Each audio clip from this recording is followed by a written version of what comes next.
சொல்வதெல்லாம் உண்மை. வணக்கம். குளுக்கோவிட்டா போல்ஸ் வழங்கும் சொல்வதெல்லாம் உண்மை. பல பெண்களை தனது வலையில் விழ வைத்த ராணுவ வீரர்.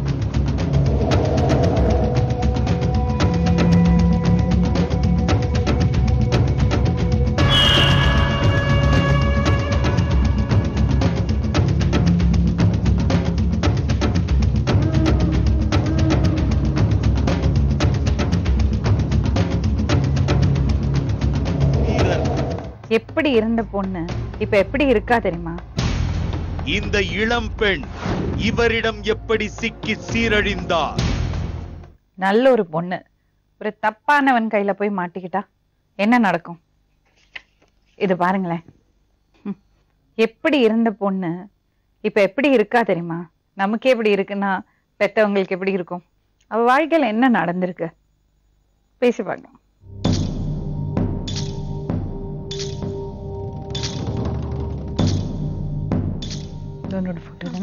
எவ்வளவு நாள் முன்னாடி எடுத்ததுமா? 2 வருஷத்துக்கு முன்னாடி. இப்ப என்னம்மா வயசு உங்களுக்கு? 22 மேடம். இது கல்யாணம் முடிஞ்சு எடுத்ததா? ஆமா, முடிஞ்சு எடுத்தது. எப்ப கல்யாணம் ஆச்சு உங்களுக்கு? 2009. 2000. எத்தனை வயசுல கல்யாணம் ஆச்சு? 18. சரிம்மா, இப்போ இந்த கல்யாணம் எப்படி அரேஞ்ச் ஆச்சு? எப்படி இந்த திருமணம் யாரால நிச்சயிக்கப்பட்டது? அம்மா அப்பா அப்புறம் அவங்களோட வீட்டுல எல்லாரோட சம்மதத்தோட தான் நடந்துச்சு. லவ் மேரேஜா? லவ் இல்ல, அரேஞ்ச் மேரேஜ் தான். சொந்தத்துலயாமா? சொந்தம் இல்ல மேடம், கம்யூனிட்டியே வேற, அவங்க வேற ஜாதி. அது எப்படி அப்படி அரேஞ்ச் பண்ணாங்க? உங்க வீட்டுல யாரெல்லாம் இருக்கீங்க? எங்க வீட்டுல நானு, எனக்கு கூட பிறந்தது ஒரே தம்பி மட்டும், அம்மா அப்பா, அவ்வளவுதான். அப்பா என்ன வேலை செய்றாருமா? அப்பா வந்து சென்டிங் வேலை மேடம், கூலி வேலை தான். அம்மா வந்து இப்போ தையல் தைச்சிட்டு இருக்காங்க வீட்டுல. எதுக்காக இப்படி ஒரு அவசர திருமணம் பண்ணாங்க? அவசரமா நடந்ததுன்னு சொல்ல முடியாது மேடம். நான் அப்ப முதல்ல 11th படிச்சுட்டு இருந்தேன். அக்கா வந்து இங்க சென்ட் ஜான்சன்ல வந்து பிரைவேட் நர்சிங்ல ஜாயின் பண்ணியிருந்தாங்க. அக்கா இல்ல சொன்னீங்க, தம்பி மட்டும்தான் சொன்னீங்க. அக்கானா எனக்கு பெருமை பொண்ணு. அவங்க வந்து இங்க பண்ணிட்டு இருந்தாங்க, நர்சிங் பண்ணிட்டு இருந்தாங்க. அப்ப அவங்க வீட்டுல யாரும் படிக்காதனால அம்மா +2 முடிச்சிருக்காங்க. அதனால அம்மா தான் வந்து ஜாயின் பண்ணி விட்டாங்க அக்காவை. அக்காவுக்கு வந்து கார்டியன் அம்மா தான். இங்க வந்து பணம் கொடுக்கறது, பிரைவேட் நாப்ல அடிக்கடி பணம் கொண்டு வர்றது போறது எல்லாமே அம்மாவும் அப்பாவும். அப்படி வந்து வரையில பஸ்ல அறிமுகமானவங்க தான் எங்க வீட்டுக்காரரு. அப்புறமா வந்து எனக்கு தெரியாது இவங்களை நான் நேர்ல பார்த்தது இல்ல. நேர்ல பார்த்தது வந்து அதுக்கப்புறமா 1 வருஷம் கழிச்சுதான் நான் நேர்ல பார்த்தேன். அப்புறமா அம்மாட்டையும் அப்பாட்டையும் போன்ல மட்டும் கான்டாக்ட் வச்சுக்கிட்டு இருந்தாங்க இவங்க. நேர்ல வந்து வந்தது வந்து எனக்கு என்னோட வீட்டுல விசேஷமா எனக்கு சடங்கு வச்சிருந்தாங்க. அந்த ஃபங்க்ஷனுக்கு வந்து இவங்களை நாங்க போன்ல தான் அம்மா கூப்பிட்டுருந்தாங்க, அம்மாவும் அப்பாவும். அதுக்கு வந்து நேர்லயே இவங்க வந்துட்டாங்க, லீவ் எடுத்து வந்தாங்க. வந்து சடங்கு வந்து அட்டன் பண்ணிட்டு ஒரு நாளைக்கு முன்னுக்கிட்டே வந்துட்டாங்க. வந்துட்டு எல்லா ஃபங்க்ஷன்லாம் முடிச்சுட்டு மறுநாள் தான் கிளம்பி போனாங்க. அங்க போய் என்ன வேலை செஞ்சுட்டு இருந்தாரு அப்போ? அப்ப வந்து பிஎஸ்எஃப்ல இருந்தாங்க. அப்புறமா அவங்க வீட்டுல அவங்க அம்மா எல்லாரும் வந்து அம்மாட்டெல்லாம் சொல்லியிருக்கிறாங்க, இப்படி இந்த பொண்ணு வந்து எனக்கு 1 வருஷமா என்கிட்ட போன்ல பேசிட்டு இருந்தாங்க இல்லையா, அப்ப வந்து வீட்டுல சொல்லியிருக்கிறாங்க, அந்த பொண்ணை பிடிச்சிருக்குது, அவங்களை கல்யாணம் முடிக்க போறேன் அப்படின்னு சொல்லிட்டு. அப்புறமா ஃபங்க்ஷனுக்கு வந்து அப்போ அவங்க அம்மாட்டே நீங்க போன்ல பேசிட்டு இருந்தீங்களா, உங்க அப்பா அம்மா போன்ல பேசிட்டு இருந்தாங்களா? அப்பா அம்மாவும் பேசுவாங்க, நான் வந்து இடையில என்னைக்காச்சும். நீங்க எதுக்கு அவர்கிட்ட பேசுறீங்க? பேசுனேன் மேடம், ஏன்னா அம்மா இல்லாத நேரம் போன் வந்துச்சுன்னா நான் தான் அட்டன் பண்ணுவேன், தம்பி அட்டன் பண்ணி பேசுவேன். 2 பேருமே சகஜமா தான் பேசிட்டு இருந்தோம். தம்பிட்டையும் பேசுவாங்க, என்கிட்டயும் பேசுவாங்க, ஒரு ஃப்ரெண்டு மாதிரி தான் பேசிட்டு இருந்தாங்க. அதுக்கப்புறமா வந்து அம்மாட்ட இப்படி வந்து நேர்லவே வந்த அப்பவுமே நேர்லயே பொண்ணு கேட்டாங்க. நான் அப்போ 11th தான் படிச்சுட்டு இருந்தேன், என்னோட சடங்கு அப்போ 11th தான் படிச்சுட்டு இருந்தேன். 11th லீவ்ல தான் இவங்க நேரா வந்தது. அப்போ வீட்டுல கேட்கல, எல்லாரும் சொல்லிட்டாங்க, அம்மாவோட அம்மா பாட்டி எல்லாருமே சொல்லிட்டாங்க, இல்ல இப்போ வந்து பொண்ணு சின்ன பொண்ணு படிச்சுட்டு இருக்கிறா, அது வேற நான் டீச்சர் ட்ரைனிங் பண்ணணும்னு வீட்டுல ரொம்ப அடம் பிடிச்சிட்டு இருந்தேன். டீச்சர் ட்ரைனிங் பண்ணணும்னு சொல்றா, அதனால இப்போதைக்கு கல்யாணம்லாம் வேணாம்ப்பா அப்படின்னு சொல்லியிருந்தாங்க. இவங்களும் சரி நான் அப்பனா வெயிட் பண்றேன், எவ்வளவு வருஷம் ஆனாலும் பரவாயில்ல, எத்தனை வருஷம் ஆனாலும் நான் வெயிட் பண்றேன் அப்படின்ட்டாங்க. சரி, அது கூட சும்மா பேச்சுக்கு சொல்லுவாங்க, எங்க வெயிட் பண்ண போறாங்க, அவங்களுக்கு வயசு ஆயிடுச்சு இல்ல அப்படின்னு சொல்லிட்டு அதை கண்டுக்கிடவே இல்லை வீட்டுல. இதுக்கப்புறம் இவங்க போயிட்டாங்க. ஃபங்க்ஷன் முடிச்சுட்டு போனதுக்கு அப்புறத்துல இருந்து ஒரே ஃபோன் தான் வீட்டுக்கு. ஃபோன் பண்ணி உங்க பொண்ணை கொடுங்க, கல்யாணம்னு முடிச்சா உங்க பொண்ணை கல்யாணம் முடிக்க எனக்கு ரொம்ப விருப்பமா இருக்கு அப்படின்னு சொல்லி ரொம்ப கட்டாயப்படுத்தினாங்க வீட்டுல. அம்மாலாம் கூட பல தடவை சொன்னாங்க வேணான்னு சொல்லிட்டு. அதுக்கப்புறமா இல்ல கொடுங்க அப்படின்னு சொல்லிட்டு அதுக்கப்புறமா இடையில ஒரு தடவை லீவ் எடுத்து வந்திருந்தாங்க. வந்துட்டு எல்லாத்தையும் பேசி சம்மதம் வாங்கிட்டாங்க. அம்மாவோட பக்கத்துல அக்கா வீட்டுல, அப்புறமா ஆச்சி வீட்டுல, எல்லார் வீட்லயும் சம்மதம் வாங்கிட்டு அவங்க வீட்டுல போய் சொல்லி நேரா அவங்க அம்மா வீட்டுல இருந்து எல்லாத்தையுமே ஃபேமிலியா அழைச்சிட்டு வந்துட்டாங்க. நான் அப்பதான் கம்ப்யூட்டர் கிளாஸ் போய்கிட்டு இருந்தேன். 12th முடிச்சுட்டு கம்ப்யூட்டர் கிளாஸ்க்கு பாதி தான் போயிட்டு இருந்தேன். சர்டிஃபிகேட் கூட வாங்கல. வேணாம் நிறுத்திடுங்க, அப்புறம் கல்யாணம் முடிச்சுட்டு நானே அவளை டீச்சர் ட்ரைனிங் பண்ண வைக்கிறேன், படிக்கட்டும், கல்யாணத்துக்கு அப்புறம் படிக்கட்டும் அப்படின்னு சொன்னாங்க இவங்க. சரி, அப்புறமா என்கிட்ட கேட்டாங்க. அப்பனா நான் படிக்கணும், டீச்சர் ட்ரைனிங் ஆனால் பண்ணணும் நான் அப்படின்னு, நான் ப்ரைவேட்லனாலும் நான் சேர்த்து விட்றேன், என்கிட்ட அந்த அளவுக்கு வசதி இருக்குது அப்படின்னு சொல்லி தான் கல்யாணம் முடிச்சாங்க. வீட்டுல முறைப்படி தான் வந்து நிச்சயதார்த்தம், எங்க வீட்டுல வச்சு நிச்சயதார்த்தம் நடந்துச்சு. எந்த ஊருமா உங்களுக்கு? திருநெல்வேலி மேடம். அவரோட ஊரு? வேலூர். முறைப்படி தான் வந்து நிச்சயதார்த்தம் முடிஞ்சு அதுக்கப்புறம் நேரா மண்டபத்துல இங்க வாலாஜால அவங்க ஃப்ரெண்டு வீட்டுல வச்சு கல்யாணம் நடத்தினாங்க. சரிம்மா, இந்த ஒரு பஸ்ல இருந்த ஒரு பழக்கம், ஒரு பஸ்ல ஒரு வாட்டி பார்த்த பழக்கம் தான் திருமணத்துல கொண்டு போய் விட்டது இல்ல? ஆமாங்க மேடம். கல்யாணம் முடிஞ்சு நேரம் அவங்க வீட்டுக்கே என்னைய கூட்டிட்டு போகல. ஏன்னா அவங்க ஊர்ல வந்து அதுக்கு முன்னுக்கிட்டே வேற ஒரு பொண்ணு, அப்பதான் ஒரு ரீசெண்டா ஒரு ரெண்டு மாசத்துக்கு முன்னாடி வேற பொண்ணு கூட நிச்சயதார்த்தம் ஆகி கல்யாணம் வரைக்கும் வந்தது, டேட்லாம் ஃபிக்ஸ் பண்ணி இருக்கிறாங்க. அதுக்கப்புறம் அவங்க வீட்டுல வந்து இவங்களோட கேரக்டர் எல்லாம் தெரிஞ்சு வேணான்னு சொல்லிட்டாங்களாம் அந்த பொண்ணோட வீட்டுல வந்து. அது எப்ப தெரியும் உனக்கு? கல்யாணத்துக்கு அப்புறம், கல்யாணம்லாம் முடிஞ்சு ஒரு வருஷம் கழிச்சுதான் எனக்கே அந்த அதெல்லாம் தெரியும். சரி, கல்யாணத்துக்கு போல, எங்க போனீங்க? வீட்டுக்கு போல, கல்யாணம் முடிச்சு நேர வீட்டுக்கு போல மேடம். கேட்டதுக்கு அவங்க வீட்டுல வந்து அவங்க அம்மா இப்ப வேணாம், நீ நேரா வந்து இங்க கூட்டிட்டு போ, கோட்டர்ஸ்க்கு கூட்டிட்டு போன்னு சொல்லிட்டாங்க அவங்க அம்மா. எங்க கோட்டர்ஸ்? எங்க? ஜம்முல அச்சாடுங்கிற ஒரு இடத்துல 1.5 வருஷம் அவங்க கூட தான் நான் இருந்தேன். அவங்க கூட இருக்க சந்தோஷமா இருந்தியா? ஒரு 3 மாசம் வரைக்கும் தான் சந்தோஷமா இருந்தேன். 3 மாசம் வரைக்கும் கூட என்னன்னா யார்ட்டையுமே பேச விட மாட்டாங்க. கோட்டர்ஸ்ல வந்து 2 சைடு டோரு, 2 சைடுமே லாக் பண்ணிடுவாங்க. வெளியில கூடி பூட்டு போட்டு சாவி அவங்க கையில கொண்டு போயிருவாங்க. 3 மாசம் வரைக்கும் உள்ள ஒரு ஜெயிலுக்குள்ள இருந்த மாதிரி தான் வச்சிருந்தாங்க. அப்பனா கூட சரி, நான் அதெல்லாம் ஒண்ணுமே நான் பெருசா போன்ல பேச மாட்டியா? அங்க வந்து போன் டவரே கிடைக்காது மேடம். செல் யூஸ் பண்ண முடியாது. மேல ஒரு பூத் இருக்கும், அங்கதான் கூட்டு போனோம். அங்க நானு வந்து கட்டாயப்படுத்தி எப்பமாச்சும் வாரத்துக்கு ஒரு டைம் இல்ல மாசத்துக்கு ஒரு டைம் தான் போய் பேசுவேன் வீட்டுல. இதெல்லாம் நான் சொல்லல வீட்டுல. அப்புறம் அதுக்கப்புறமா 3 மாசத்துக்கு அப்புறம் எனக்கு இது மென்சஸ் போறது வந்து மந்த்லி ஒரு 2 டைம்ஸ் போயிட்டு இருந்துச்சு. ஒரு 15 நாளுக்கு மேல அப்படி போறதுனால ரொம்ப வீக் ஆயிட்டேன். அங்க வந்து அந்த ஃபெசிலிட்டிஸ் இல்ல. பிஎஸ்எஃப் ஹாஸ்பிட்டல்னாப்ல ஒன்லி அவங்களுக்கு மட்டும் ட்ரீட்மெண்ட், லேடிஸ் ஸ்பெஷலிஸ்ட் எல்லாம் இல்ல அப்படின்னு சொல்லிட்டு நேரா ஜம்முக்கு எங்களை அனுப்பிச்சு வச்சிருந்தாங்க. அச்சாட்ல இருந்து ஜம்முக்கு ஒரு 3 மணி நேரம் டிராவல். அங்க வச்சு நீங்க பாத்துக்கோங்க, இப்படியே விட்டுட்டு போனா ரொம்ப இதாயிருவாங்க, வீக் ஆயிருவாங்க, அதனால நீ கூட்டிட்டு போன்னு சொல்லிட்டு எங்க வீட்டுக்காரரை வந்து அனுப்பிச்சு வச்சுட்டாங்க. அங்க இருந்தே நானும் எங்க வீட்டுக்காரரும் அங்க போனோம். அங்க ஒரு கோட்டர்ஸ்ல தான், அங்கேயும் கோட்டர்ஸ்ல தான் இருந்தோம். அங்க வச்சு எனக்கும் அவங்களுக்கும் பயங்கர சண்டை.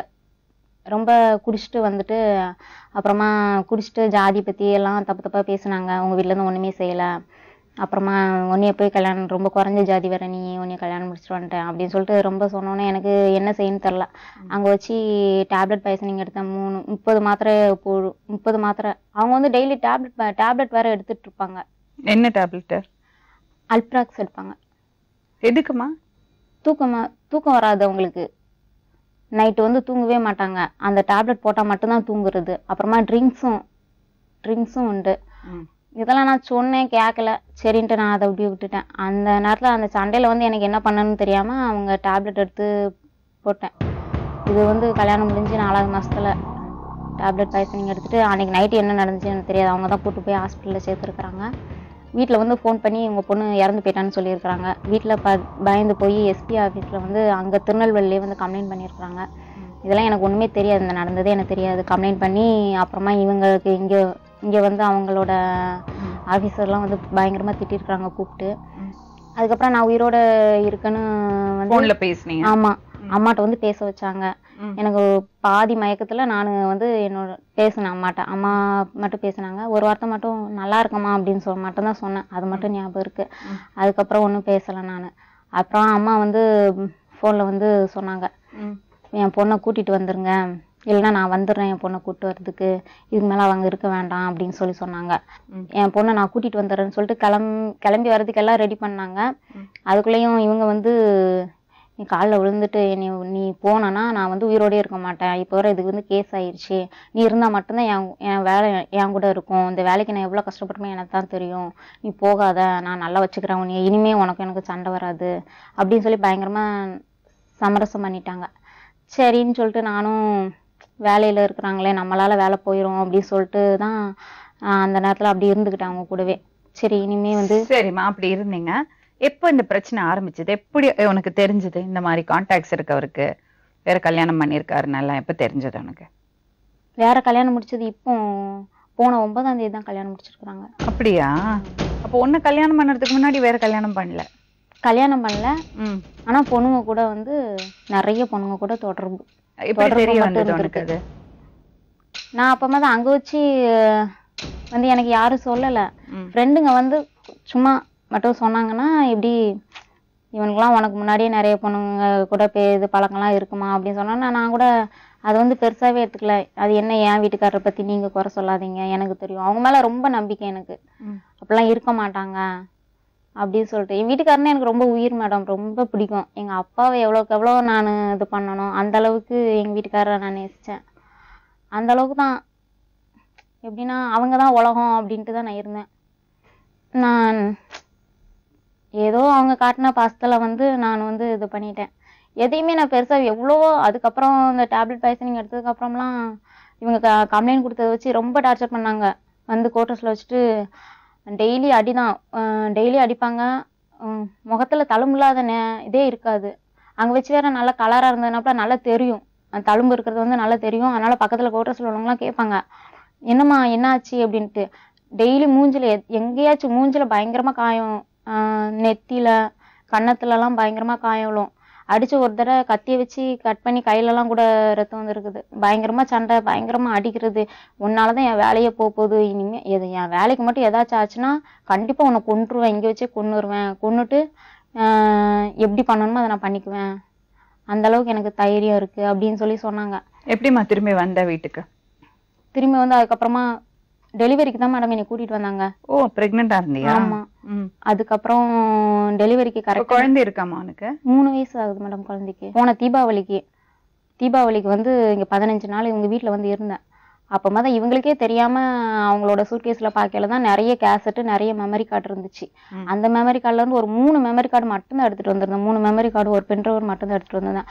அதுலயே வந்து நிறைய பொண்ணுங்க கூட அசிங்கமா இருக்கிற மாதிரி படம். அப்புறமா ரெக்கார்டிங்ஸ் போட்டு கேட்டா நிறைய மிரட்டுறாரு, பொண்ணுங்களை மிரட்டி துட்டு பிடுங்குறது. அப்புறம் குழந்தை பிறந்தப்புறம் அவர் வந்து பார்த்தாரா? குழந்தை பிறந்திருக்கையில என் கூட தான் 1 மாசம் இருந்தாரு மேடம். அங்க வந்து இருந்துட்டு குழந்தைக்கெல்லாம் ஒன்றும் இது நாள் வரைக்கும் எனக்கும் தெரியும் அவங்க எவ்வளோ சம்பளம் வாங்குறாங்கன்னு எனக்கு தெரியாது. எனக்குன்னு எதுவும் செஞ்சதும் இல்லை, குழந்தைக்குன்னு எதுவும் செஞ்சதில்லை. அது குழந்தை பாப்பான்னொன்னே அவங்களுக்கு பிடிக்காமே போயிடுச்சு. பையன்னு ரொம்ப எதிர்பார்த்தாங்க, பையன் பிறக்கல, பாப்பான்னொன்னே அப்படியே வெறுத்துட்டாங்க. குழந்தைய சரியா கூட தூக்க கூட குழந்தை பிறந்ததுக்கு அப்புறம் அவர்கிட்ட போகவே இல்லை? போனேன் மேடம். இங்க ஜம்மு போனியா? ஜம்முக்கு போகவே இல்லை. அது லாஸ்டா வந்தது இந்த டெலிவரிக்கு வந்ததோட சரி, அதுக்கு அவங்க இருக்கிற இடத்துக்கு கூட்டிகிட்டே போல. அப்போ அது வரைக்கும் மட்டும்தான் வச்சிருந்தாங்க. இப்ப எங்க போயிருந்த? அவர் வீட்டுல போயிருந்தியா? ஆமா, மாமியார் வீட்டுல நாகல்ல இருந்து. சரி, யாரையும் மிரட்டினாரு சொன்னீங்க, அந்த ரெக்கார்டிங்ல கேட்டேன்னு சொன்னீங்க. என்ன மாதிரி மிரட்டுறாரு அவரு? அது வந்து ஒரு அசிங்கமா அந்த பொண்ணுகிட்ட ஒரு ரீசார்ஜ் பண்றதுக்கு கூட ஒரு பொண்ணை மிரட்டி இருக்கிறாரு. எனக்கு வந்து 220 ரூபாய்க்கு ரீசார்ஜ் பண்ணி விடு, அப்பனா உன்னோட போட்டோஸ் எல்லாம் என்கிட்ட இருக்குது இல்ல அப்படின்னு சொல்லி அந்த பொண்ணு வேற பயங்கரமா திட்டுறா. ஹலோ, என்ன பண்றீங்க? நீ தானே அந்த ராங் கால் தானே? நீ எங்கிட்ட எல்லாம் வந்து பேசிருக்கீங்க, சினிமாக்கெல்லாம் போய்க்கிறோம், பாத்துக்கிறோம், பெட்ரூம் எல்லாம் போயிருக்கிறோம், ரூம்க்கு போயிருக்கிறோம். உனக்கு என்ன வேணும்? எதுக்கு போன் பண்ணிட்டு இருக்க? நீ என் ஃப்ரெண்டுக்கு போன் பண்ணி அவகிட்ட சொல்லிருக்க. அவ என்னை பத்தி என்ன நினைப்பா? அந்த அண்ணாங்கெல்லாம் என்னை பத்தி என்ன நினைப்பாங்க? அதுதான் சொல்றேன், அழகா நம்ம 2 பேரும் உன்கிட்ட நான் என்ன மாதிரி இருக்கு பேசணும்? இந்த பாரு, நான் சொல்றது நீ செஞ்சனா கால் பண்றேன். நீ என்னை கல்யாணம் பண்ணி தான் உனக்கு வேற வழி கிடையாது. புரியுதா? வேற ஒருத்தனோட பொண்டாட்டி போயினா நீ எவனோட பொண்டாட்டினா இரு, ஆனா எனக்கு பூச்சியராவது இருக்கணும். புரியுதா? நேரா வாங்கி நான் என்ன சொல்றேன் பாரு, சொல்றது கேளு. உனக்கு வந்து எங்க அப்பாட்ட போய் கொடுத்துமா பாரு, உங்க அப்பா நான் எவங்கிட்டனா கொடுவேன். பொறுமையா இருக்க முடியும்.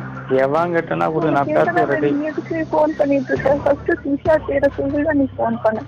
நான் சுஷாவோட ஃப்ரெண்ட் நம்பி உங்ககிட்ட பேசினேன். இல்ல, நீ என்னதான் லவ் பண்ண. அவனோட ஃப்ரெண்டாவே இரு. இது பாரு, எனக்கு எனக்கு அதெல்லாம் எனக்கு அவசியம் கிடையாது. நான் சொல்றதான் இப்போ. இந்த பாரு, நேரம் வந்து பேசணும்னு வச்சுக்க, நான் பேசலாம் மாட்டேன். துண்டு துண்டா கட் பண்ணிட்டு போயிட்டே இருப்பேன். வரலண்ணா, எனக்கு உனக்கு பிரச்சனை வரக்கூடாதுண்ணா. எனக்கு இந்த நம்பருக்கு வந்து 225 ரூபாய் ரீசார்ஜ் பண்ணி விட்டுரு, உனக்கு பிரச்சனை வராது. நான் உனக்கு குறைஞ்சபட்சம் பண்ணி விட்றேன். இதுக்கப்புறம் உங்க அம்மா நம்ம சத்தியமா நீ போன் பண்ண மாட்டேன்னு மட்டும் சொல்லு. எனக்கு நான் உண்மையில சத்தியம் பண்ணி சொல்றேன், 225 ரூபாய்க்கு எது எனக்கு ஃபோன் பண்ண. சத்தியம் பண்ணாது. இதாவது சொல்லி திட்டி போறேன். அறுவறுப்பா இருக்கு. செஞ்சு நீ போன் பண்ணது உங்ககிட்ட இவ்வளவு பெரிய நான் என்ன சொல்றேன், நான் நினைச்சேன்னு வச்சுக்கேன், ராத்திரோட ராத்திரி உன் பக்கத்துல வந்து படுப்பேன். ஆர்வம் பிடிச்சவனே அறுவறுப்பா பேசாதடா சாணியது. சரி, அதான் கல்யாணத்துக்கு நாசமா போயிடுவேன். நல்லாவே இருக்க மாட்டேன். அதான் கல்யாணத்துக்கு முன்னாடி பர்சனடி பண்ணிடுவேன்றேன். போன் பண்ணி இருடி. யாரும் மேடம் பாய் சொன்னீங்க? யார் வந்து போனது? ஃப்ரெண்ட். என்ன மேடம், லவ் பண்றவனா ஃப்ரெண்டு தான் சொல்றீங்க, கல்யாணம் பண்ண போறவனா ஃப்ரெண்டு தான் சொல்றீங்க. கல்யாணம் பண்ணதுக்கு யாருமே லவ் பண்ணலையா? வெட்டி நிக்கிறவனா ஃப்ரெண்டுன்றீங்க. யாரதான் ஃப்ரெண்டுன்னு சொல்லாம இருக்கீங்க? எல்லாருமே தான் ஃப்ரெண்டு. நாங்க அப்படித்தாங்க. நீங்க என்கிட்ட என்னோட திங்ஸ் வச்சுட்டு நீங்க பேசுங்க. அது வரைக்கும் தயவுசெய்து என்கிட்ட பேசாதீங்க. தயவுசெய்து வச்சுருங்க. ஓகேவா? முன்னாலதான் எனக்கு ப்ராப்ளமே ஓவரா கிரியேட் ஆயிட்டு நான் வெளியே வந்தேன். அதனால நீ தயவுசெய்து என்கிட்ட பேசாதே. சரி, இப்போ வந்து நீங்க என்ன இருங்க, நான் கேட்கறேன். இதுதான் லாஸ்ட் ஃபோன் காலும் லாஸ்ட், உன்னோட இதுவும் லாஸ்ட். நீ யாரோ வச்சு நிக்கிறேன், யாரோ லவ் பண்ணி யாரோ கல்யாணம் பண்ணிக்கிறேன். யாரோ என்னதான் நினைச்சுக்க, எனக்கு அதை பத்தி எல்லாம் கவலை இல்லை. எனக்கு வேண்டியது என் திங்ஸ் அப்புறமா பேசுறேன். இப்போ நீ அங்க இருக்கும்போது இவர் இருந்தாரா அந்த வீட்டுல? உங்களோட மாமியார் வீட்டுல அவரும் இருந்தாரா? லீவுக்கு மட்டும் வருவாங்க மேடம். அப்பதான் நான் மட்டும் தான் மாமியார் வீட்டுல, நானும் குழந்தையும் தான் இருந்தேங்க. சரி, இப்ப எப்படி அங்க இருந்து வெளியே வந்தீங்க? மாமியார் வீட்டுல வச்சு மாமியாருக்கும் எனக்கும் ஒத்து போகல. அவங்க வந்து பயங்கரமா திட்டினாங்க. அவங்க கம்யூனிட்டி வேற, எங்க கம்யூனிட்டி வேறையா, அடிக்கடி வந்து ஜாதியை பத்தி பேசிட்டே இருப்பாங்க. வேற ஜாதியில இருந்து கல்யாணம் முடிச்சுட்டு வந்துட்டா, கீழ் ஜாதியில இருந்து கல்யாணம் முடிச்சுட்டு வந்துட்டான்ட்டு ரொம்ப கம்ப்ளைண்ட், அவங்க வீட்டுக்கு வரவங்கள்ட்ட எல்லாம் கம்ப்ளைண்ட் பண்ணிட்டு ஒன்னும் செய்ய மாட்டேங்கிறா வைக்க மாட்டேங்கிறான்னு சொல்லுவாங்க பயங்கரமா. அப்புறமா ஒரு நாள் குடிச்சிட்டு வந்து என்னோட கொழுந்தனார் என்கிட்ட சண்டை போட்டாரு பயங்கரமா. அன்னைக்கு தான் லாஸ்டா அந்த வீட்டை விட்டு காலி பண்ணி வந்தது. அம்மா தான் வந்து கூட்டிட்டு வந்தாங்க. போதும், நீ இருந்த வரைக்கும் போதும், உன் வீட்டுக்காரர் வந்து உன்னை இன்னும் ஜம்முக்கு கூட்டிட்டு போறதா இருந்தா கூட்டிட்டு போட்டோம், வந்து நீ அதை தட்டி இங்க வீட்டுல வந்து இரு அப்படின்னு சொல்லிட்டு கூட்டிட்டு. அதுக்குள்ள உனக்கு இந்த மெமரி கார்டு எல்லாம் கிடைச்சிருச்சு அந்த வீட்டுல இருந்து வெளியே வரதுக்கு முன்னாடி? அப்ப எனக்கு கிடைக்கல. லாஸ்டா வந்து இப்ப போன தீபாவளிக்கு தான் மேடம் அதெல்லாம் எடுத்துட்டு வந்து. மறுபடியும் போனியா?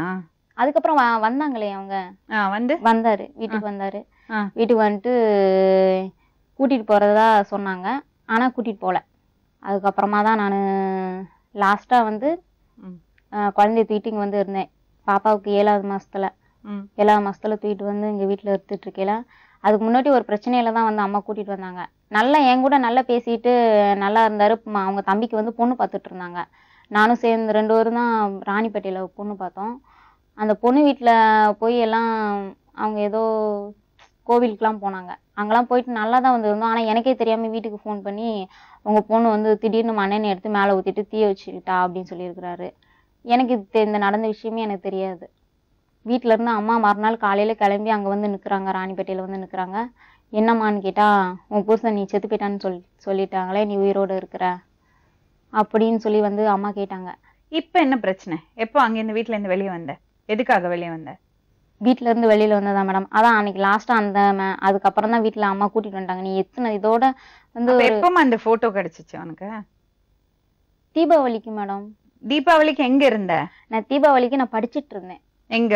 திருநெல்வேலியில. அதுக்கப்புறம் இவங்கள்ட்ட இருந்து வந்ததுக்கு அப்புறம் அம்மா வந்து நர்சிங்க்கு வந்து அப்ளிகேஷன் அவங்க தான் போட்டாங்க. நான் கூட படிக்கல, அவங்க கூட போறோமா அப்படின்னு சொல்லி வீட்டுல அடம் பிடிச்சேன். அம்மா தான் சொன்னாங்க, இதுக்கப்புறம் பொண்ணு இருக்குது, கண்டிப்பா உனக்கு உன் வீட்டுக்காரரை வச்சு எந்த ஒரு பிரயோஜனமே இல்லை, நீ படிச்சா மட்டும்தான் அந்த பொண்ணை காப்பாற்ற முடியும் அப்படின்னு சொல்லிட்டு என்னை கட்டாயப்படுத்தி படிப்புல சேர்த்து விட்டாங்க. எனக்கு கூட இஷ்டமே இல்லாம தான் போய் சேர்ந்தேன் படிப்புல.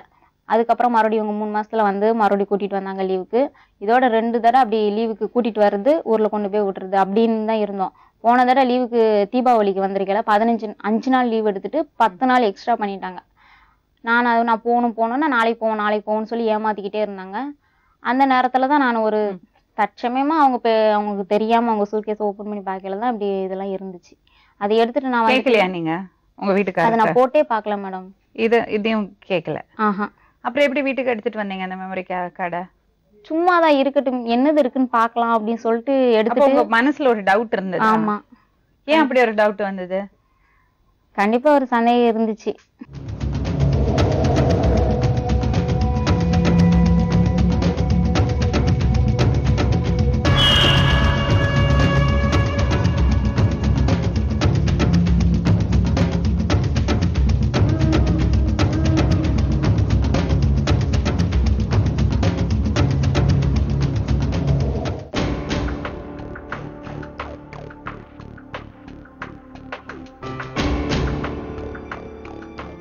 பஸ்ல பார்த்து பழக்கமான ஒருத்தருக்கு அம்மா பொண்ணை கல்யாணம் பண்ணி கொடுப்பீங்க?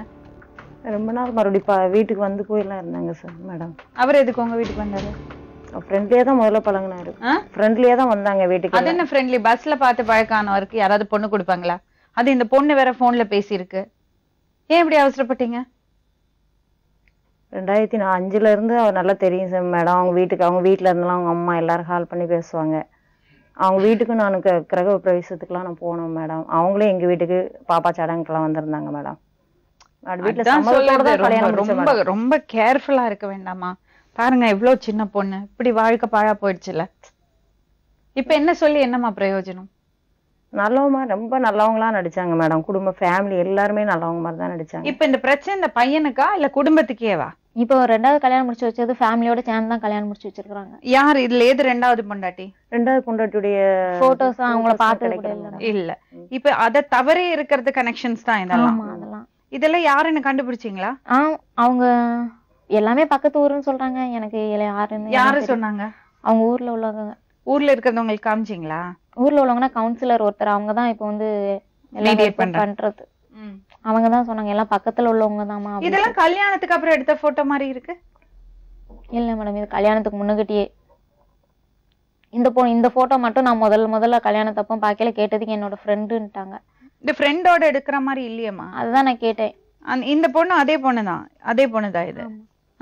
எங்க இருக்காங்க இவங்க? இவங்க சென்னையில இருக்கிறதா சொன்னாங்க. இவங்களுக்கு கல்யாணம் ஆயிடுச்சா? 2 குழந்தைங்க இருக்கான். அப்புறம் இதாரு? இது யாருன்னு எனக்கு தெரியாது மேடம். தெரியாது. இப்போ உங்க வீட்டுக்கார்ட்ட பேசி எவ்வளவு நாள் ஆச்சு? ஒரு 3 மாசம் இருக்கும். 3 மாசத்துக்கு முன்னாடி வரைக்கும் அவரும் கான்டாக்ட் பண்ணலையா? நல்லா தான் பேசிட்டு இருந்தாங்க. இடையில வந்து எனக்கு ட்ரீட்மெண்ட்க்கு லீவ் வேணும்னு சொல்லி கேட்டல, நான் வரல. என்ன அப்ப வந்து என்கிட்ட வந்து நீ வரமாட்டேன்னு சொல்லி பேப்பர்ல எழுதி கொடு அப்படின்னு சொன்னாங்க. அதுல என்ன ட்ரீட்மெண்ட்? இவங்க வந்து இப்போ சைக்காட்ரிக் ட்ரீட்மெண்ட் எடுக்கிறேன்னு சொல்லிட்டு வந்தாங்க. சிஎம்சில இருந்து என்னை அனுப்பி விட்டுருக்குறாங்க, நீ வந்து கண்டிப்பா என் கூட வரணும்னு சொல்லிட்டு. மேடம்லாம் பிரின்சிபல் மேடம் சொன்னாங்க, நீ போறியா அப்படிங்கிறதுக்கு, இல்லை மேடம் நான் எக்ஸாம் இருக்குதுல்ல, எக்ஸாம் முடிச்சுட்டு நான் ஒரேடியாக லீவுக்கு நான் போய்க்கிறேன் அப்படின்னு சொல்லி நான் சொன்னேன். அன்னைக்கு வந்து 6 மணி வரைக்கும் ஹாஸ்டல் விட்டு போகவே இல்லை. லேடிஸ் ஹாஸ்டல்னாப்புல பிரின்சிபல் மேடம் வந்து ரொம்ப திட்டாங்க, என்னைய கூப்பிட்டு திட்ட ஆரம்பிச்சிட்டாங்க. ஒழுங்கா வீட்டுக்காரர் மேடம் திட்டினாங்க, ஒழுங்கா வீட்டுக்காரர் அனுப்பி விடுமா, இல்லைன்னா நான் கம்ப்ளைண்ட் பண்ண வேண்டியது இருக்கும், பக்கத்துல ஸ்டேஷன் இருக்கு அப்படின்னு. நான் தான் என்ன பண்றதுன்னு தெரியாம இனிமே என்னை பார்க்கறதுக்கு வராதிங்கன்னு அவங்க கூட வரமாட்டேன்னு சொல்லி எழுதி கொடுத்தேன். இப்போ அந்த லெட்டரை வச்சுட்டு தான் வந்து ஊர்ல எல்லாம் சொல்லியிருக்காங்க, என் வீட்டுக்கு பொண்டாட்டி வந்து என் கூட வாழ மாட்டேன்னு சொல்லிட்டா, அதனாலதான் நான் வேற கல்யாணம் முடிக்க போறேன்னு சொல்லி அவங்க ஊர்ல இருந்து ஒரு 6 பேரு, அப்புறமா அவங்க அம்மா அக்கா எல்லாரும் சேர்ந்துதான் போய் அந்த பொண்ணை பார்த்து கல்யாணம் முடிச்சு வச்சிருக்காங்க. எப்போ உங்களுக்கு தெரியும் கல்யாணம் ஆன விஷயம்? 9ஆம் தேதி அவங்க கல்யாணம் முடிச்சுட்டு வந்த அன்னைக்கு அவங்க ஊர்ல இருந்தே ஃபோன் பண்ணி சொல்லிட்டாங்க, அவங்களோட ஃப்ரெண்டுங்களே சொல்லிட்டாங்க ஃபோன் பண்ணி. சரி, இப்ப என்னமா வேணும் உனக்கு?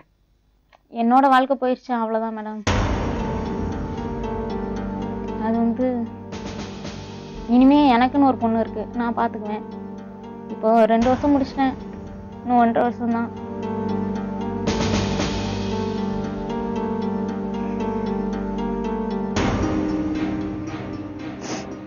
இப்போ வந்து இனிமே இவங்க வந்து ஏற்கனவே நிறைய பொண்ணுங்களோட தொடர்பு, இதுக்கப்புறமே இவங்கள சும்மா விட்டா இவங்க இன்னும் நிறைய கல்யாணம் பண்ணிக்கிட்டே போவாங்க மேடம்.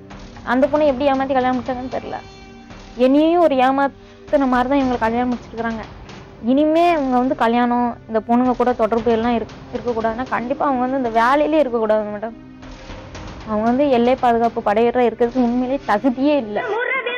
என்ன பேர் அவருக்கு? பேர் ரவி.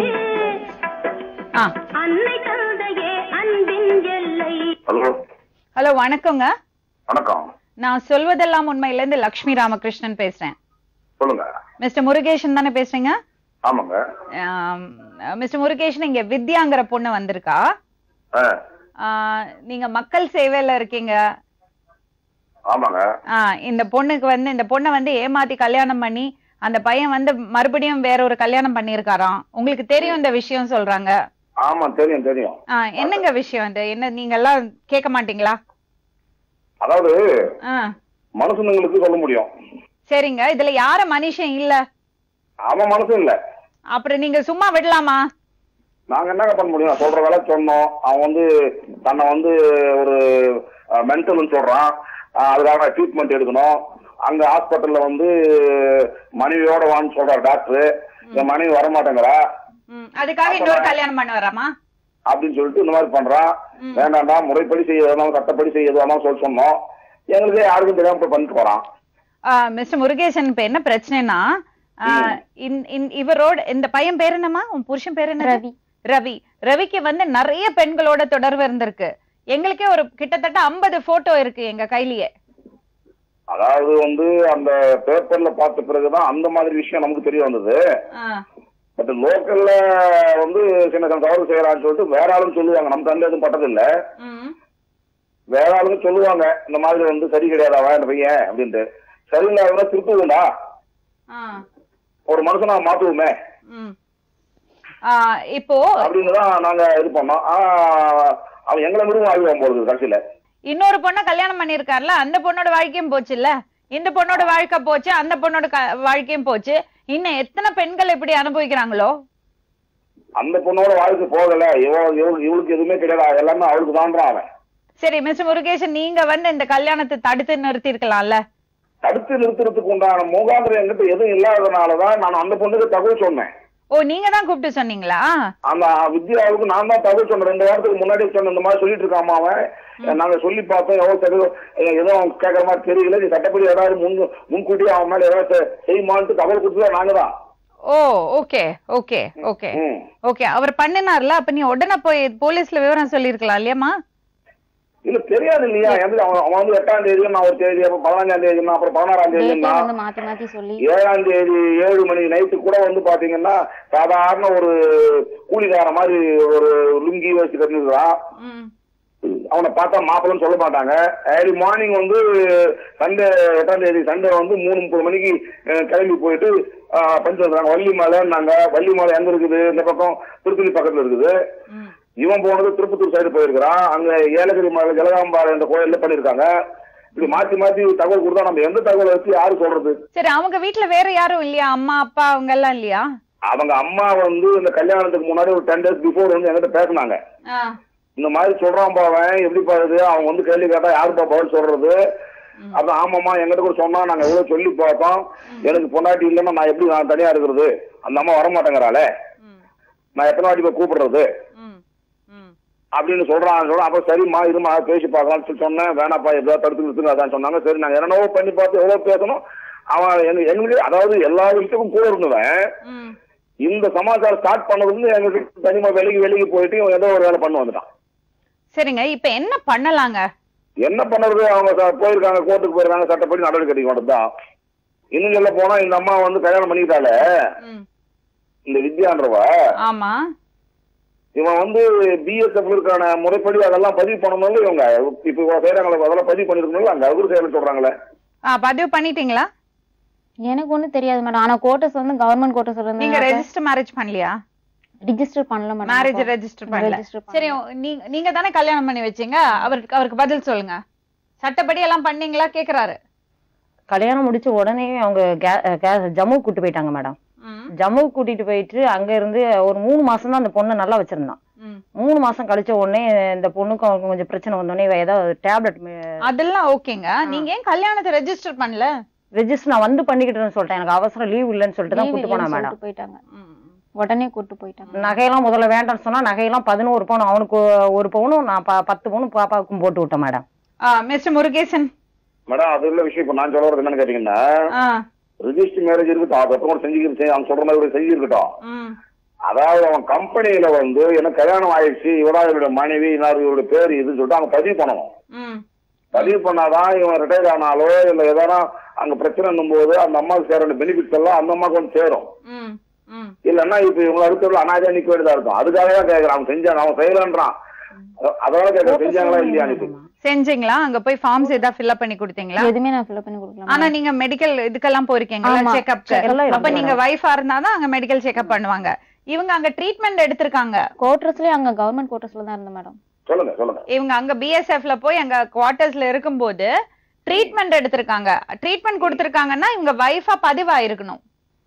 பதிவா இருந்தா சந்தோஷம். பதிவா இருந்தாதான் அங்க இது. இப்போ இன்னொரு கல்யாணம் முடிச்சிருக்காங்கல்ல அந்த ரவி, இன்னொரு கல்யாணம். அவன் அந்த ஃபேமிலி உங்களுக்கு தெரியுமா? அந்த ஃபேமிலி பத்தி எனக்கு தெரியாது. நான் ஆக்சுவலா வந்து அவன் அன்னைக்கு அந்த 8ஆம் தேதி மார்னிங் வந்து பண்ணிருக்கான்ற விஷயமே அப்புறம் ஊர்ல பேசிட்டாங்க. அன்னைக்கு ஈவினிங் ஒரு 4 o'clock வந்து நான் வந்து ஒரு நர்சரி ஸ்கூல் வச்சிருக்கேன். அதுக்கு பிஃபோரா ஒரு வீட்டாண்ட தென்னை மேல உட்காந்துட்டு இருக்கும்போது இந்த அம்மா வண்டி எடுத்துட்டு போறான். இவன் கோட்டு சுடுறாடாவோ மேரேஜ் பண்ணிட்டா போது அப்பதான் எனக்கு வந்து பார்த்தேன். சரி போச்சு, லைஃப் போச்சு. அந்த பொண்ணு நம்ம சொல்லி கூட அந்த பொண்ணு காப்பாத்திக்கிட்டே தானே. இல்ல இவங்க அம்மா என்ன சொல்றாங்கன்னா நீங்களும் இதுக்கு உடந்தையா இருந்திருக்கீங்க 2வது கல்யாணத்துக்கு. நானா? அப்படின்னா அவங்களுக்கு நாக்கு அழுகி போயிடும். உடந்த மேடம் இவங்க வந்து திங்கக்கிழமை பெட்டிஷன் கொடுத்து செவ்வாய்க்கிழமை நைட்ல ஒரு ஃபோன் பண்றாரு. வித்யா உன் மாப்பிள்ளைக்கு இன்னைக்குதான் அவங்க கிளம்பி போறான், குடியாத்தத்துல வச்சு நான் பார்த்தேன், 50,000 ரூபாய் கொடுக்க போனேன், அவன் லாயரை பார்க்க போறேன்னு சொன்னது இவர் தான் மேடம் சொன்னாரு. இவர் தான் சொன்னாரு. அப்பதான் சொன்ன இந்த ஆள் கிரிமினலா இருக்கிறாரு பாப்பா, இவரை பிடிச்சா எல்லாம் நடக்கும், இவர் தான் மெயின் கேரக்டர் இதுல அப்படின்னு சொல்லி பாப்பாட்டையும் 3 நாளா ஹாஸ்டலுக்கு ஃபோன் பண்ணி பேசியிருக்கிறாரு. கல்யாணம் முடிக்க போறான், நீ என்ன பண்ண போற, உனக்கு ஏதாவது செட்டில்மெண்ட் பண்ணிட்டு கல்யாணம் பண்ணு நான் சொல்றேன், அவன் கேட்க மாட்டேக்கான்லாம் சொன்னதெல்லாம் இவர் தான் மேடம். மெயின் நேற்று முதற்கொண்டு இவர் வந்து இன்ஸ்பெக்டர் ஆபீஸ்ல பேசிட்டு இருந்தாரு. பேசிட்டு என்னை யாருன்னு தெரியுதான்னு வெளியே வந்து கேட்டாரு. அப்போ நான் சொன்னேன் எங்களுக்கு நான் உங்களை ஃபோன்ல கூட நான் காட்டி பாப்பாட்ட தான் பேசியிருக்கிறீங்க, நான் தான் முருகேசன் அப்படின்னாரு. அப்போ இவனுக்கு தண்டனை வாங்கி கொடுக்குறது முக்கியமா, நீங்க கல்யாணத்துக்கெல்லாம் எல்லாம் பண்ணுங்க. உடனே இவர் பதில் பேசாம வெளியே போயிட்டாரு மேடம். கேவி குப்போ ஸ்டேஷன்ல இருந்து வெளியே வந்துட்டாரு. இவர் தான் பணம் எல்லாம் வேணா இவன் லேண்ட் வித்து ஃபுல் பணமும் இந்த ஆள்கிட்ட தான் கொடுத்து வச்சிருக்கிறாப்ல. யாரு? ரவி. நாங்க வந்து கேஸ் போட்டா இந்த லேண்டுடைய இதெல்லாம் எங்களுக்கு மாறி அவங்க அம்மா பேருக்கு இடத்த மாத்தி 4.5 லட்சம் ரூபாய்க்கு லேண்ட் வித்துருக்காங்க மெயின் ரோட்ல. இடத்த வித்தி ஃபுல்லா முருகேசனுங்கிற வாத்தியாரம் இவர்கிட்ட தான் கொடுத்துருக்காங்க. இவர் தான் எல்லாம் இப்போ லாயர் பிடிச்சி எல்லாமே பண்றது. இவர் தம்பி தான் இப்போ பெங்களூர்ல இருக்கிறாக்குல நியூஸ். பெங்களூருக்கு இவர் தான் அனுப்பி விட்டான்னு சொல்றாங்க. அதே அந்த கேவி குப்பம் ஸ்டேஷன்ல இன்ஸ்பெக்டரும் அதான் சொல்றேன், பெங்களூர்ல இருக்கிறாராமா, நான் கைது பண்ணிடுவேன்னு சொல்லிட்டு அப்படியே அசால்ட்டா சொல்றாங்க. என்ன முருகேசன் இப்படி ஒரு பழி போடுறாங்க உங்க மேல? அதாவது சொல்றதுல வந்து நான் சொல்றேன் விளக்கமா சொல்றேன் கேளுங்க. ஸ்கூல் வந்து இப்போ இந்த சிமெண்ட் சிட்டா எப்படி சொன்னா கன்ஸ்ட்ரக்ஷன் ஆரம்பிச்சிருக்கு. அந்த டைம்ல எனக்கு கொஞ்சம் பணம் தேவைப்பட்டது. இவன் 3 நாள் தவறையா எனக்கு கொஞ்சமா பணம் ஒட்டுமொத்தம் ஒரு 3 லட்சம் ரூபாய் கொடுத்தா. 3 லட்சம் ரூபாய்க்கு நான் பாண்ட் எழுதி கொடுத்துருக்கிறேன். அந்த 3 லட்சம் ரூபாயில 1 லட்சம் ரூபாய் ரிட்டர்ன் கேட்டாங்க. இவன் அவளை தர முடியாது சூழ்நிலை சரி நீயே பார்த்துட்டு இருக்க நான் சொன்னேன். ஒரு 50,000 கொடுக்கலான்னு சொன்னா 3ஆம் தேதி வச்சு நான் 50,000 கொடுத்தான் கையில. போக 2 மாசம் வட்டி கொடுக்கணும். அதை வந்து கேட்டுட்டு இருந்தாங்க 2 நாளா 3 நாளாவே. சரி நீங்க முதல்ல பேசும்போது இதெல்லாம் சொல்லவே இல்லையே. யாருக்கிட்ட? என்கிட்ட. யாரு கேக்குறீங்க இப்போ? நீங்க உங்களை தான் கேக்குறேன். ஏன்னா நீங்க வந்து சொன்னதை பார்த்த போது எனக்கு எப்படி இருந்ததுன்னா, அவன் சொன்னா கேட்கல, நான் சொன்னா அவன் கேட்க மாட்டான், நாங்க மேக்சிமம் ட்ரை பண்ணோம் அப்படிதான் சொன்னீங்க. இவ்வளவு பிடிபாடு இருக்குல்ல உங்கள்ட்ட. அந்த பையனோட குடுமி உங்க கையில இருக்கு. குடிமை இருக்குதுங்க. பண சமாச்சாரம் வேற, இது வந்து வாழ்க்கை சமாச்சாரம். அது எப்படிங்க வேற யாருக்கும்? ஒரு பொண்ணோட வாழ்க்கை இப்படி பாழா போறதை பாத்துட்டு சும்மா இருப்பீங்களா? என்னங்க பேசுறீங்க நீங்க? உங்க கையில அவ கண்ட்ரோல் உங்க கையில இருக்கு. நீங்க சொல்லணும்ல, இல்லம்மா இத பாருப்பா நீ இந்த மாதிரி எல்லாம் நடந்துக்க கூடாதுன்னு நீங்க ஸ்ட்ரிக்டா சொல்லி இருக்கலாமே. நீங்க இப்போ போன்ல பேசுறத விட இப்ப அவங்க வந்தாங்கள தகவல் சொல்லிருந்தா நான் கூட நேர்ல வந்துருப்போம் இல்லையா? உங்களுக்கு எல்லா விடமும் சொல்லி தெளிவா சொல்லிருப்பீங்க இல்லையா? இல்ல அதுதான் உங்கள்கிட்ட இருந்து உங்க பக்கம் தெரிஞ்சுக்கணும்னு தாங்க கூப்பிட்டோம். நான் உங்களை குறை சொல்லல. எனக்கு தெரியணும்ல. இல்ல நீங்க சொல்ல முடியும், ஓனா சொல்ல முடியும். அதாவது அந்த அம்மா சொல்ற மாதிரி இல்ல, அந்த அம்மாக்கு எப்படி இருக்கு, அந்த அம்மா சொல்றதுல ஒரு நியாயம் இருக்கு மிஸ்டர் முருகேஷன். என்னன்னா அந்த பையனோட கண்ட்ரோல் உங்க கையில இருக்கு. இப்போ அதே எப்படி சொல்றேன், எங்கிட்ட கண்ட்ரோல் இருக்கு சொல்லிட்டு நீங்க அவ்வளவு காசு உங்க கையில இருக்க, பெங்களூர்ல இருக்கிறது உங்களுக்கு தெரியும் சொல்றாங்க. ஏமா நேத்து காலையில எனக்கு அவன் போன் பண்றான், இந்த மாதிரி வந்து எங்க அம்மாவை குடிச்சிட்டு போயிருக்காங்க, நீங்க வக்கீல வச்சு எங்க அம்மா அழைச்சிட்டு வாங்க சொல்றான். என்னுடைய வேலை அது கிடையாதுன்ற. அதுக்கப்புறம் இன்ஸ்பெக்டர் இருந்து போன் வருது, நான் ஸ்டேஷனுக்கு போறேன் சார். அவன் காலையில போன் பண்ணிருவான் சார், எனக்கு அந்த நம்பரை அவர்கிட்ட கொடுக்குறேன். அந்த நம்பர்ல அவனை பிடிச்சி மறுபடியும் பேசும்போது நான் இன்ஸ்பெக்டர் கிட்டே போனை கொடுத்தேன். தெல்ல தெளிவா அவன் வந்து நான் கம்பெனில போய் ஜாயின் ஆயிட்டு சொன்னா, அதுக்கப்புறம் எந்த கம்பெனி என்ன ஏது அவரு இன்ஸ்பெக்டரே விசாரிச்சு மொத்தத்தையும் ஆகக்கூடிய வந்து முழுக்க முழுக்க அவன் என்ன பண்ணது இன்ஸ்பெக்டரும் அவருடைய அசிஸ்டன்ட் 2 பேரும் விசாரிச்சுக்கிட்டாங்க. நான் 12 மணிக்கு போனவன் 1:30 1:45 வரைக்கும் பசி தாங்க ஒரு பொழுது பௌர்ணமி பூஜை. அதன் பிறகுதான் வந்து எல்லாத்தையும் பார்த்துட்டு ஓகே நீங்க போங்கன்னு சொல்லிட்டு அவன் நம்பர் அவங்களே வாங்கி வச்சுக்கிட்டு நீங்க போங்க அனுப்பி வச்சாங்க. நான் வரும்போது நம்ம வெளியில இருந்தாங்க. ஸோ இவங்க டவுட்டா இருக்கு சொன்னா நான் நேரில் பார்த்துருவேன் அவங்க 2 பேருமே கூட. அதுக்கப்புறம் டவுட்ல போய் தான் உட்காந்து அம்மா எனக்கு தெரியுதா நான் கேட்டேன், எனக்கு தெரியலன்னு சொன்னாங்க. ஏமா நான் தான் முருகேசன் தகவல் கொடுத்து நான் அம்மாவுக்கு சொன்னேன். சரிங்க, இப்போ எனக்கு புரியுது நீங்க ஒரு நல்ல எண்ணத்தோட பண்ணிருக்கீங்க. இவங்க அப்பவே அந்த நடவடிக்கை எடுத்திருக்கலாம். இப்ப எடுக்கிற ஸ்டெப் அப்ப எடுத்திருந்தாங்கன்னா அந்த பொண்ணோட வாழ்க்கையும் காப்பாத்தி இருக்கலாம். இப்ப என்ன முருகேசன், எனக்கு ஒரு சின்ன ஹெல்ப் பண்ண முடியுமா? அந்த பையன் இருக்கான்ல இந்த ரவி, அவனை பிடிச்சு இந்த லைன்ல கொடுக்க முடியுமா? அவனை பிடிச்ச லைன் தர முடியாது. நேற்றுக்கே அவன் வந்து எங்கிட்ட காலில் பேச நம்பர் 1, அதுக்கப்புறம் ஸ்டேஷன்ல போய் போட்டான். அந்த நம்பருக்கு ரிங் அவர் எடுக்கல. அதுக்கப்புறம் வேற நம்பர்ல வந்தான். அதுக்கப்புறம் அந்த நம்பர் தான் இன்ஸ்பெக்டர் கொடுத்தேன். இன்ஸ்பெக்டர் வந்து இந்த மாதிரி அடிக்கடி நம்பர் மாற்ற வேலை வச்சுக்காத, நீ எதுவாக இருந்தாலும் நேரம் எங்களை கான்டாக்ட் பண்ண சொல்லிட்டு அவர் நம்பரையும் அவனுக்கு கொடுத்தாரு. அதன் பிறகு இன்னொரு ஃப்ரெண்ட் ஒருத்தர் நம்பர் இருக்காரு போலீஸ்கார், அவரு சொன்னாரு எதுவாக இருந்தாலும் எங்கிட்ட பேச அவர் நம்பரையும் கொடுத்தாரு. 2 நம்பரும் வாங்கி வச்சுக்கிட்டான். இனிமேல் ஸ்ட்ரெயிட்டா நாங்களே டீல் பண்ணிக்கிறோம். எதுவாக இருந்தாலும் நீ மரியாதையா வந்து ஸ்பாட்டுக்கு வந்து அந்த பொண்ணோட சமாச்சாரத்தை என்ன செய்யணுமோ முறைப்படி சட்டப்படி செஞ்சுட்டு போறான்னு வான் பண்ணாங்க அவங்க. சரி, இப்ப எங்க இருக்காரு ரவி? எங்க இருக்காரு இப்போ? அவன் வந்து ஆக்சுவலா வந்து அவன் கல்கட்டா அவனுடைய ஹெட் குவார்டர்ஸ் வந்து இப்ப பெங்களூர் பிளேட் வந்து நான் வந்து ஜாயின் ஆயிட்டேன், எனக்கு உடனே லீவ் கொடுக்க மாட்டாங்கன்னு சொல்றான். அந்த பொண்ணு எங்க இருக்கா? கல்யாணம் ஆன பொண்ணு அவன் எங்க இருக்கான்னு தெரியல. உங்க ஊர்ல இல்லையா? இங்க இருக்க முடியாது இல்லையா, யாருமே இல்ல, வீடு பூட்டி கிடக்குது. ஓ, மாமியார் எல்லாம் எங்க இருக்காங்க? அந்த பையனோட அம்மா போலீஸ் புடிச்சிட்டு போனாங்களா போனால? ஓ சரிங்க சரிங்க. இல்லன்னு தெரியாது எனக்கு. வீட்டுல யாரெல்லாம் இருக்காங்க அந்த பையனோட வீட்டுல? பையனுடைய அம்மா இருக்காங்க, அவங்க தம்பி இருக்கான். போலீஸ் பிடிச்சிட்டாங்களா அவங்கள? ஆமா ஆமா, முந்தின நாள் புதன்கிழமை நைட்டு 1 மணிக்கு பிடிச்சிட்டு போயிருக்காங்க. கஸ்டடியில இருக்காங்களா அப்ப அவங்க? அது தெரியலங்க. நேற்றுக்கு அவர் இன்ஸ்பெக்டர் சொன்ன வகையில வந்து இந்த மாதிரி வந்தாதான் அவங்க அம்மா விடுவேன், இல்லைன்னா ரிமாண்ட் பண்ணுவாங்கன்னு சொல்லிட்டு இருந்தாங்க அவங்க ரயில்வேல. ஆனா என்ன பண்ணாங்கன்றதோட தெரியல. ஏன்னா நானும் ஆள் இல்லை, வெளியே போயிட்டு தான் வந்தேன் வீட்டுக்கு. சரிங்க, உங்களுக்கு ஏதாச்சும் விவரம் தெரிஞ்சா எங்களை கொஞ்சம் கூப்பிட்டு சொல்லுங்க. இந்த நம்பருக்கா? ஆமாங்க. Okay, thank you, welcome. தேங்க்யூங்க, தேங்க்யூ. நேர்களே, இவங்க ஒரே ஒரு தப்பு பண்ணியிருக்காங்க. அதுக்கு முன்னாடி நம்ம ஒரு தப்பு பண்ணியிருக்காங்க. ஊரு பேர் தெரியாத ஒரு ஆளை பஸ்ல நடந்த ஒரு சின்ன ஒரு ஸ்நேகிதத்தின் பேர்ல இப்படி பொண்ணை கொடுத்துட்டாங்க. அது ரொம்ப பெரிய தப்புமா. அங்கதான் தப்பே ஆரம்பிச்சுது. அதே மாதிரி அந்த பையன் இன்னொரு கல்யாணம் பண்ண போறான்னு தெரிஞ்சோன்னா இம்மீடியட்டா நீங்க போலீஸ்கிட்ட போயிருக்கணும்ல. இது வந்து நிறைய திருப்பு மேடம். இப்போ நான் ஃபர்ஸ்ட் இயர் ஜாயின் பண்ணதுல இருந்து கல்யாணம் முடிக்க போறேன் சொன்னது நான் இது வந்து ஒரு விளையாட்டா நான் நினைச்சேன். கண்டிப்பா கல்யாணம் முடிப்பாங்க நான் எதிர்பார்த்தேன். குழந்தை பிறந்ததுல இருந்தே இப்படிதான். நீங்களே பாத்தீங்க நேர்களே, எவ்வளவு தூரம் இவர் வந்து ஏமாத்திட்டு இருக்காருன்னு, எவ்வளவு பெண்களோட வாழ்க்கையை கெடுத்துட்டு இருக்காருன்னு வீடியோஸ் பாத்தீங்க, ரெக்கார்டிங் பாத்தீங்க. போலீஸோட கண்ணுல இருந்து தப்பிச்சுட்டு ஓடிட்டு இருக்காரு இவரு.